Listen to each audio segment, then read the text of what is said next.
অবশেষে সব সমস্যার সমাধান এলো। আপনারাও কি এরকম ইমেজ এডিটিং করতে চান? একদম লো কোয়ালিটির ইমেজকে এইচডি থেকেও বেশি বললেও চলে। এটা করার জন্য কোনো ফটোশপ অথবা পেইড সফটওয়্যারের প্রয়োজন হবে না। আপনারা এআই এর মাধ্যমে এরকম ইমেজ তৈরি করতে পারবেন। তো চলুন কিভাবে সেটা দেখি। এখানে আমরা সার্চ করব লিওনার্ডো এআই। এটা লিখে সার্চ করব আমরা। তারপরে এখানে দেখেন প্রথম যে আমাদের ওয়েবসাইটটি আসবে, তার নিচে এখানে দেখেন লিওনার্ডো এআই। আমরা এইখানে একটি ক্লিক করব। এইখানে ক্লিক করার পর আমাদের এখানে একটি অ্যাকাউন্ট করতে হবে। তো অ্যাকাউন্ট করার জন্য আমরা গুগলের মধ্যে একটি ক্লিক করব।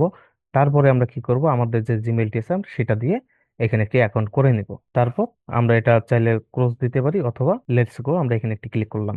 এবার আমাদের কি কাজ, এইখানে দেখেন ইউনিভার্সাল আপস্কেলার, আমরা এখানে একটি ক্লিক করব। এখানে ক্লিক করার পর এরকম একটি আসবে, তো এটা আমরা ক্লোজ দিয়ে দিই। তারপর এখানে দেখেন আপনারা কোন ইমেজটি এডিট করতে চাচ্ছেন বা ফ্রেশ করতে চাচ্ছেন সেটা এখানে আনতে হবে।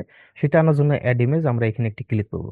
এখানে ক্লিক করার পর আপলোড অ্যান ইমেজ, আমরা এখানে একটি ক্লিক করব। তারপর আমাদের দিস পিসিতে নিয়ে আসবে। এইখান থেকে আমাদের ইমেজটি কোথায় আছে আমরা সেটা সিলেক্ট করে দেবো। তো আমরা এটা করব, এটার উপর আমরা ক্লিক করলাম। তারপর ওপেনে দিব। ওপেনে দেওয়ার পর এটা কিন্তু এখানে নিয়ে নেবে। এবার আমরা একটু নিচে আসবো। নিচে আসার পর এখানে এর সাইজটা আমরা 4 রাখতে পারি এবং এটাকে আমরা 1.50x রাখলাম।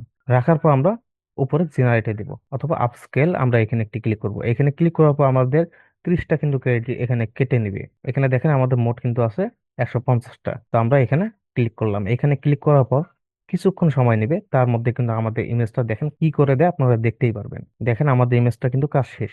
এবার যদি আপনারা একটু খেয়াল করেন, এটা হলো আমাদের আগের অর্থাৎ বিফোর ইমেজ। এবার এডিটিং এর পর এটা আমাদের আফটার অর্থাৎ এডিটিং এর পর যেটা। আপনারা কতটা পার্থক্য সেটা দেখতে পারতেছেন। তো এটাকে আমরা ডাউনলোড করে নিই। ডাউনলোড করার জন্য এখানে দেখেন ডাউনলোড আইকন। আমরা ডাউনলোড আইকনে ক্লিক করলে এটা কিন্তু ডাউনলোড হয়ে যাবে। তো দেখতে পারতেছেন ইমেজের মধ্যে কতটা পার্থক্য। আমরা একটু তারপর একটু জুম করে দেখি। এখানে আমরা এটাকে একটু জুম করলাম, এবার এটাকে আমরা একটু জুম করব। দেখতে পাচ্ছেন কতটা পার্থক্য। আমরা চাইলে কিন্তু যদি এইখানে আমরা এর সাইজটা একটু বাড়িয়ে দিতাম, তো আরো এখানে কিন্তু কোয়ালিটিটা ভালো হতো।